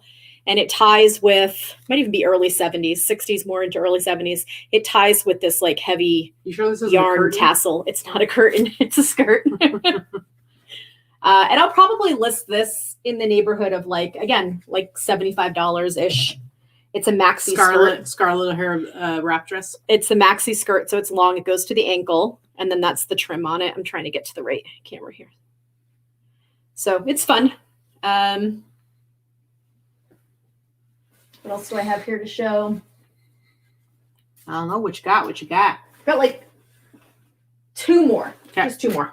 And then you can show your stuff. Mm-hmm. This is another vintage dress that I'm actually going to have Crystal try and save. Some of the vintage is not salvageable. It's going to be just sold as a cutter because there's just too much work that needs to be done on it. But this one I'm going to do a little bit more research on it, but I do believe it to be 1930s. This is also velvet. It's a handmade velvet with black beading. It has a rip on one side that I think we're going to fix and turn it into a dart. We've already talked about it. I say we, but she's the sewer. Mm-hmm. It is handmade, and it has all the handmade beading. It has like a tulip skirt. So you can see like the fancy. The bottom here, the tulip skirt with all the heavy black beading on it. Again, I have to do a little bit more research on the type of stitching, but I believe this is 30s, maybe early 40s. I almost think it's 20s, but it's not quite the right shape for 20s, but the fabric is the right shape for 20s. So this one is beautiful. Again, I'll list this one fairly high. There's really, once we're able to fix that darting, there's no damage to it. It's in really great shape. Mm-hmm. So, velvet and velour, there is a difference. So velour is a little bit of a thicker pile. Velvet is like, it's softer. Go to a fabric store and look to see both. You'll see what I mean. It is harder to describe, but, and then this actually came from a different house, but also vintage. These could be Woolrich or they could be handmade. But these are vintage, Mackinac, plaid, like buffalo plaid, red and black lumberjack hunting pants. I like it. I do think I've seen a ton of them that have this type of ankle that are wool rich. So I think these they're vintage joggers. Yeah, I think they're wool rich and they just don't have the label. I think someone has taken the label out because they've had some work, a little bit of like sew it the way they took them in the back. But they've got some vintage suspenders on them and everything. So I'll probably list these for about 125 or so. Very nice. And all of these things, you know, that I've shown today, I paid about $1 a piece for on average. Show off. Show off. Yeah. Lumber sexual pattern. Yes. Very lumber sexual. Indeed. And that's it. And that's it. All right. That's it. A lot of crap today. Sorry, guys. I've got a little. I tried to pick a good variety. I think, I showed the best stuff that I got from my yesterday's Fits haul last week. But I had so much of it, so much good stuff that I pulled some of the pieces to show you this week. Now this it's kind of like, I don't think I showed this, kind of like those Far Side t-shirts, only this is the neighborhood. I don't think did I show this last week? I don't remember now. I don't think you did. But and anyway, it's like you can see a T-Rex there, and it says, "Here's where you're going to want to keep the ball well to the left." So it's just a silly comic strip cartoon T-shirt from 1990. It's on, and again, this is always how you can kind of date tags. So this is stub and tag. Usually, when I see these tags, they're either going to be late 80s. Usually, they're more often they're 80s, but a lot of times they can be like early 90s. So this T-shirt. It says it's dated 1990, but a lot of times, the shirt itself was made, at least a couple of years before the shirt was actually printed. So these Stedman tags, like I said, usually more often than not, they're 80s, but they can also be early 90s. Tommy says that Portland has a lumber twink party in normal times. I need those. Yeah. Hit me up, Tommy. They're tiny though. I don't know what you look like. You gotta have a tiny waist there, my friend. They're tiny. They're probably cute. Like a 28-inch waist, but they would be super cute. Yeah. Next up, you guys know how I like my skiing stuff, and I also like my Looney Tunes stuff. This is a long sleeve Looney Tunes Alpine downhill skiing. It's got Bugs Bunny. It's got Daffy Duck. It's got the Wile E. Coyote, and I don't remember what the other guy's name is. I can't see him. He's like the big. Oh, I don't know. The big bear dude? I don't know. Yeah, I can't remember what his name is. But this is just a cool long sleeve Looney Tunes ski t-shirt. So I paid like $10 for this, but I'll probably try to sell this one for like $70. It's got the split hem on the bottom, which is nice. Yeah. Not to be tucked in. More Looney Sam Tunes. the dog, Kelly says. There you go. More Looney Tunes. It's a t-shirt jersey. And it's on this Artex tag. But this is from I believe this is 80s. Does it have a date on it? Doesn't say, but, 89. So this is 80. This is like t-shirt material, but it's kind of like a jersey. This is the Angels. It's got like the drop shoulder jersey look. Yeah, Angels, ace reliever, and it's Bugs Bunny on there. This is the Anaheim Angels. And it's on this Artex tag. So you can see that's an 80s tag. This is in like brand new condition. I think I paid like maybe $15 for this, and I will try to sell this for, again, probably $50 to $70. Just a really cool, Looney Tunes stuff always does well. And then I've got this awesome all over print dinosaur t-shirt. This isn't like, see what does it say on the back? It says Jurassic Giants. So this is not like a Jurassic movie t-shirt, but it's an all over print shirt. I did pay up for this. I think I paid at least like $40 for it, but I will sell this one for like $100. I think I can sell for like $100. It's just a cool heather gray all over print dinosaur t-shirt. This one's really interesting. I've never seen this before. So how there's like cycling jerseys, and they're usually made with like a polyester. It's like a thin poly. It's like a polyester and what's the stretchy stuff? Spandex. Yeah, polyester spandex, and they got the pockets in the back for cycling. Well, this is that same style, sort of, but it's a t-shirt. So it looks like a regular t-shirt. You can see it looks like a t-shirt, but then it's like a cotton t-shirt, but then it has those cycling pockets in the back. So as I said, if you want to have granola bars or like a water bottle above your butt, or Yeah, usually put like some like snacks in there. You can put those little bottles. Anyway, this is Dirty Entertainment, Icicle Sports. This is from 1990. It's in really good condition. And you can see on the side, I haven't looked it up yet, but on the side it does say the Bicycle Center. So I don't know. This is probably for mountain biking because you can see like kind of the dirt. And if you look at the logo on the front, it's got like the dirt spray. So I don't know if Dirty Entertainment, if that's like what exactly that is, if that's like an event or what. But I think this is a really cool, it's got cool graphic and interesting design. Like I said, I don't know if there's like a big demand for all. Sandra cotton. says it's for your guns. For your gun, yeah. Except when you like hit a hill and it bounces out. That's probably not. Probably not very secure for your guns. No. This is a dead stock. UNLV Runnin' Rebels. Now, the UNLV Rebels, their mascot is the Rebels, but the Runnin' Rebels, I don't know why they call them the Runnin' Rebels, but the Runnin' Rebels are that's specifically the basketball team. And so this is kind of an interesting, like, I don't even know how are you supposed to wear it as a roll sleeve? It doesn't seem like a roll sleeve. It seems more like you just totally wear it out. A roll sleeve. But they're not usually designed like this. Totally a roll sleeve. I get that, but they're usually like all the way to the end. Have a conversation with me. They're usually all the way to the edge and then you roll them. I've never seen one where the material comes out further. Anyway, it's just interesting. But like I said, this is dead stock. It actually had like the little sticker on it, but it fell off. And I'm like, whatever, it doesn't really matter. But it's Salem Sportswear, which I like that brand.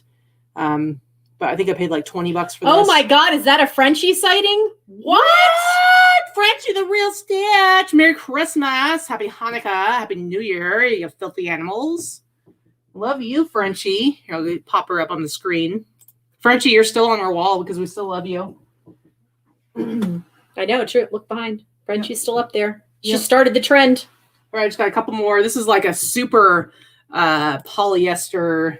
But this is like an 80s Chicago Bears jersey. But you feel that. It's like real. It's a weird feel to it. Yeah. It's I have a few of these.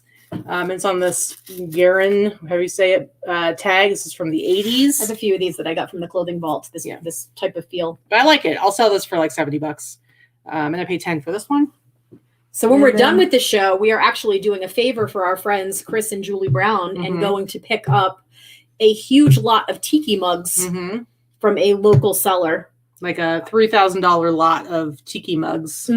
So because should be fun. She doesn't want them to be shipped, so she's going to have to fly out here and pick them up.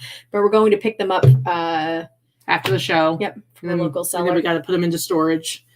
But that should be fun. So we're going to be tiki-ing it up. All right, and then the last thing I have is, I don't buy a lot of country tees anymore, but I like this one because of the print, and it's a really big size. So this is Randy Travis.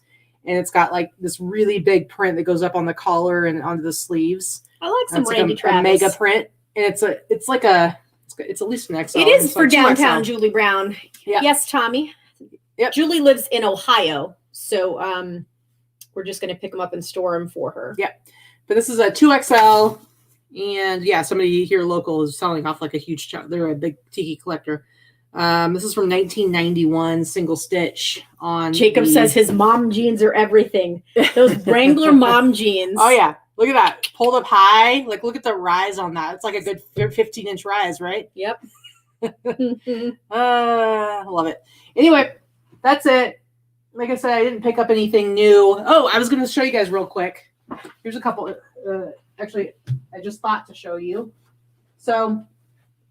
She's digging back there. I talked before about dry rot, and I bought this T-shirt to resell and paid $55 for it. It's a vintage T2 Terminator 2 Judgment Day T-shirt, and I got this, and as soon as I pulled it out of the package, I could tell it was dry rot. But you can see just tears. Are you returning it? Yes. Oh, I opened a return. The seller asked me a question about it. I responded. Then they never responded. And then yesterday I had to escalate my return request. And now I need to ship it out tomorrow. Ship it out tomorrow to get my refund. But anyway, we talked about dry rot. And last week, I believe I showed you guys this t-shirt. Mm-hmm. This is this generally, I've seen it happen with like white t-shirts before, but it's super, super rare. I think the particular kind of dry rot that happens generally is black, 100% cotton, dead stock, never been washed t-shirts from the 90s. And it's really sad when it happens. I know that some people have methods for saving them, but sometimes they get ripped before Where'd you get this one? This is one I got from Jesse, so I'll have to bring it back to him. And it's a really cool, you can see new with tags, really cool Olympic Looney Tunes t-shirt. But yeah, it's like you can just, this one isn't as bad, but it pulls apart. It's like you can't. So when you're outsourcing, you're buying stuff. If you find a t-shirt and it's 100% cotton and it's black, check it. It looks like dead stock if you can. And don't go and like ripping other people's inventory or something that they're selling, but go up to them and say, hey, I want to buy this, but I'm concerned it might be dry rot, and you can ask them to test it, because there are ways that you can test it that's not going to necessarily hurt it, because some people might want to do something with it, but you can go on the underside of the bottom and just kind of pull on it. This one, yep, see, I was able to tear it. But just something to be aware of, like if you were ever to get a great deal on like a huge lot of vintage rock tees, you wouldn't want to spend a couple $1,000s on a bunch of t-shirts and then have them all turn out to be dry rot. So you need to be aware. So I did see while you were speaking a lot, the girls from Vasquez Vintage popped in. So thanks for popping in, ladies. Happy New Year to you as well. They're so busy hustling. They don't have time to be watching this YouTube crap. Hustle, hustle, hustle. Yeah. So Megan, did you bought it on eBay? Megan says that she bought a dry rot t-shirt. If it's on eBay, go ahead and open a return. I mean, I think I put arrived damaged. It could also be item not as described. One of those things. Maybe just item not as described. Open the return and just explain, because unless they said in their description, like this one I bought from, he had in his description, he literally talked about how dry rot happens, and he tested it and he pulled very firmly on it and gave it a really good hard pull, no ripping. And so then I got it and it like ripped immediately. So. Yeah, no, dry rot is not a buyer beware situation, because some sellers honestly don't know what it is, and they don't know how to test for it. So that's, I mean, you don't have to go up full guns blasting, because give the benefit of the doubt that not everybody understands what it is, and they don't necessarily know how to test for it. So they may not be aware of it. Now, Megan says he doesn't take returns. Yes, he does.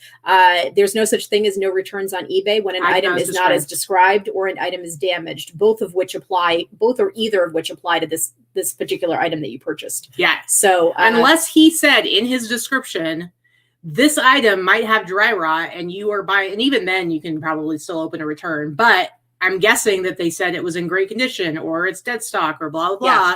Put item not as described and say this item has dry rot and it ripped. And do not mail it back without opening up a claim through eBay.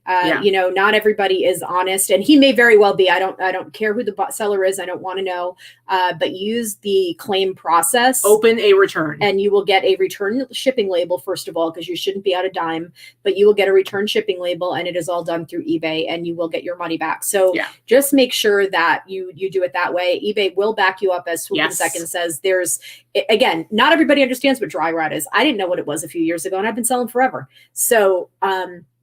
But you'd be pretty sad if you put on a t-shirt that you just got. If you purchase something, you purchase a vintage item to wear or to resell and you paid money for it. I don't care if you paid $5 for it. You're entitled to get it in the condition that you accepted it in. If Katy sold something, she checks everything, first of all. But if she sold something that happened to have dry rot and she didn't notice, she would absolutely give a refund. Yeah. As anyone should. So. Yeah, so definitely don't mail it back unless you've opened a return and he has provided you with a. So we've got one more question to answer, and then we've been going for almost 2 hours, guys. So we have to actually go shortly. But Joanne said, I got my first negative feedback for an item not being delivered at the estimated delivery time. Will eBay remove it in due time? Yes, you need to call eBay to have them remove it. Call or email them through help. And right now they are removing all feedbacks relating to late deliveries. Yep. Anyway, so. All right, guys. And that is our show for today. We're going to wrap it up. But thank you so much for coming and hanging out with us. We always have fun with you. Absolutely. It's a fun show. We will be back next Sunday for another haul show. And you'll probably be showing some more dolls. I'll probably show some more dolls. But she also has a lot of really cool clothes. Cool vintage stuff. Yeah. And I'll have to, I guess, go and get some new stuff. But anyway, thanks. You might have to source. I might have to. But thanks for coming and hanging out with us, guys. We really appreciate it.